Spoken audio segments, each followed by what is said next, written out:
Bonjour, my name is Nicole Nesberg. I'm a professor at SUNY ESC.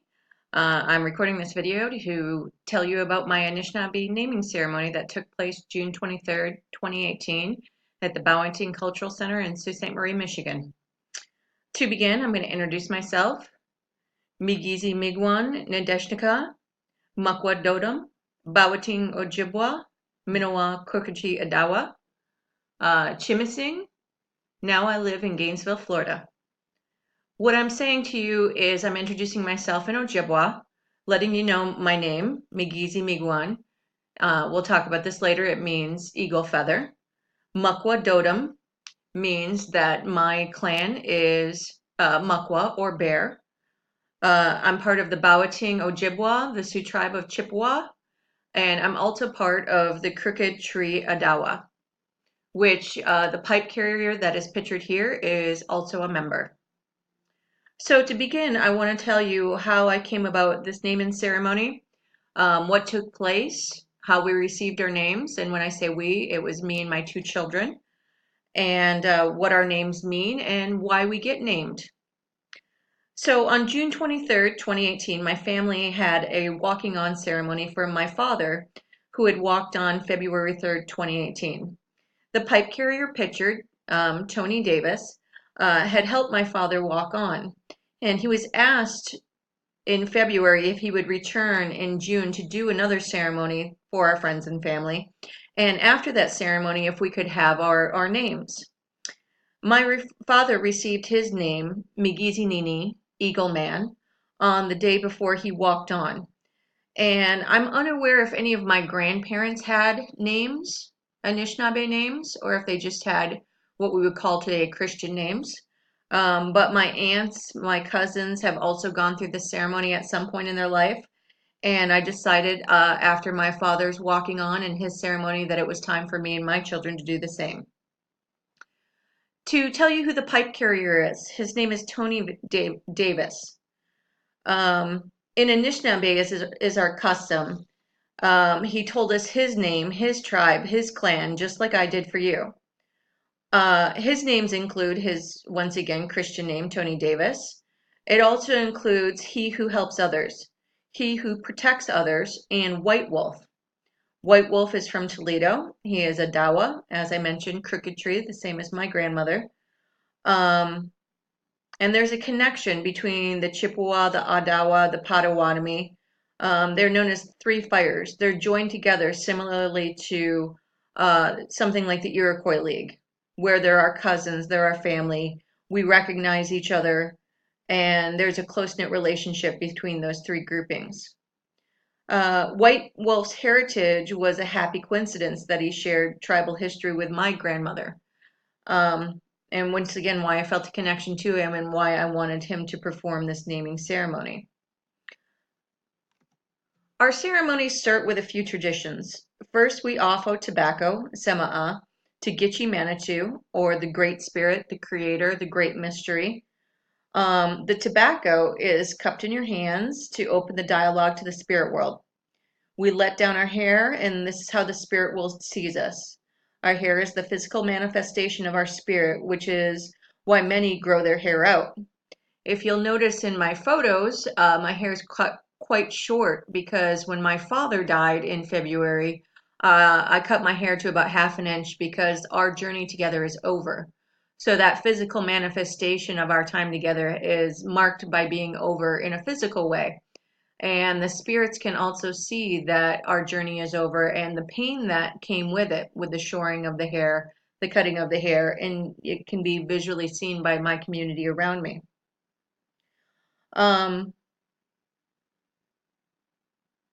Before we perform a ceremony, we smudge. White Wolf took a few pinches of our sacred plants, prayed to Gitche Manitou, and let the loose, dried plants purify the room, including himself and the participants. Our sacred plants include tobacco, sweetgrass, cedar, and sage.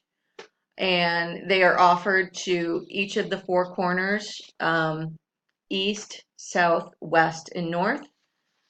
He purifies himself first, and then he purifies me and the children. In addition, we smoke the peace pipe, where he lights the pipe. It's not something you inhale. It's nothing other than tobacco.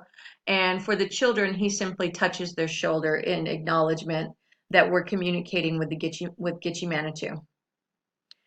After the smudge is over, after the purification has taken place, we began at the east side, where I was handed these 3 pieces of birch bark.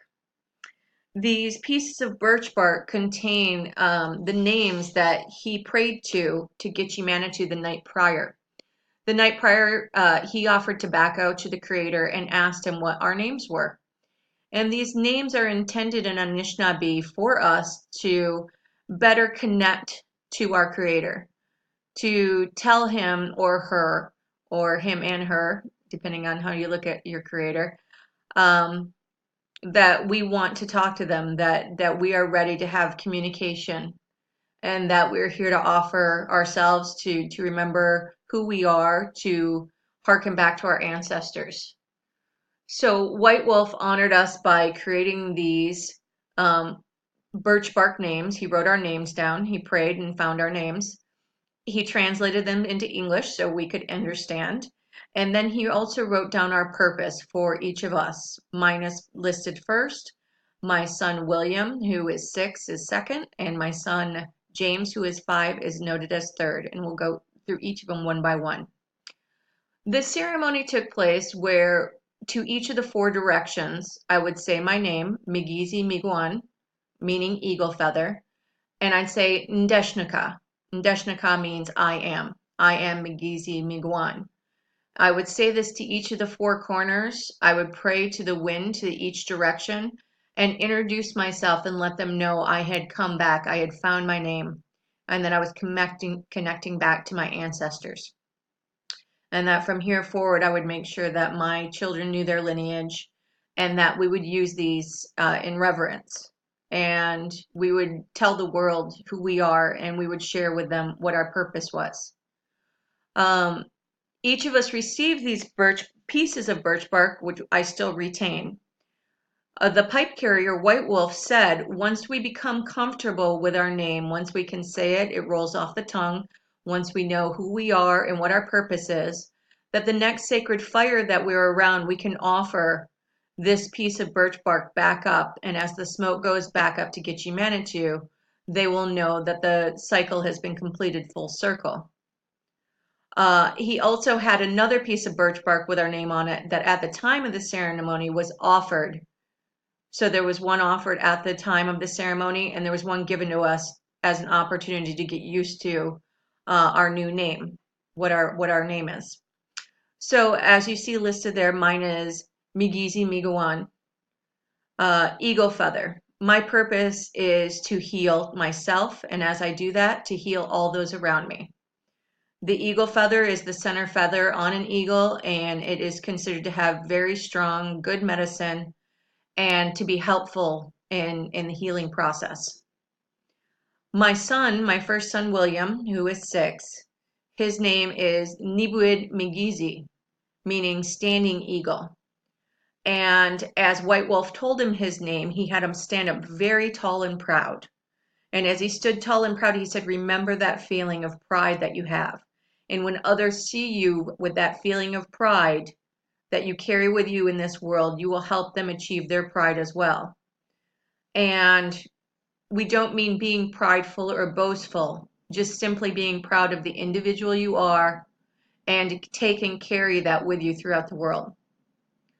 My son James, who is 5 years old, his name is Geikiki, meaning red-tailed hawk.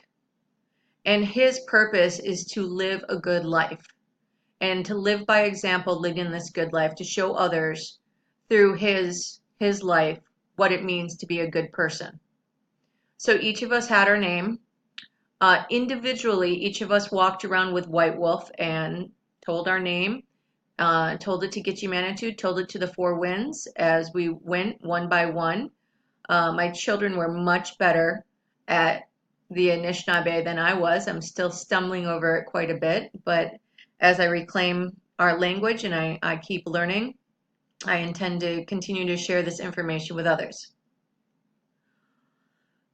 This ceremony took place in our cultural center. We have a big cultural center, and then on the side we have a sacred fire.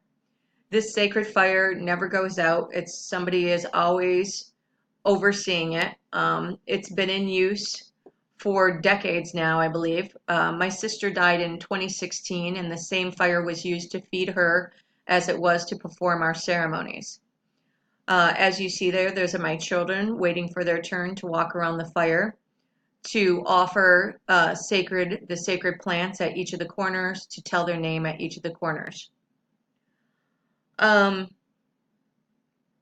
we did this, my partner, Jonathan Williams, was there, and he bore witness to this ceremony.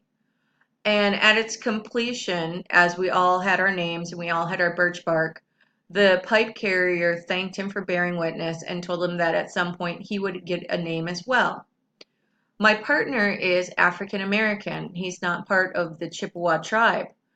But what's important about this is we understand tribal can be something designated by the government, designated by our tribe, and it can also just mean the community that you live in and live around.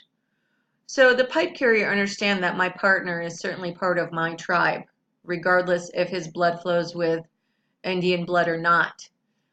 So at some point he will likely receive his Anishnaabe name if he chooses to do so, and he can connect to Gitche Manitou and harken back to his ancestors as well. So what I wanted to share with you about this beautiful ceremony is, first of all, many people choose to do this or choose not to do it. My aunt, who is 78 years old, told me that she felt it was unnecessary to get an Indian name for her to feel any more Indian. Also, she never felt that she had been that connected to a medicine man or a pipe carrier or a spiritual leader to have this ceremony.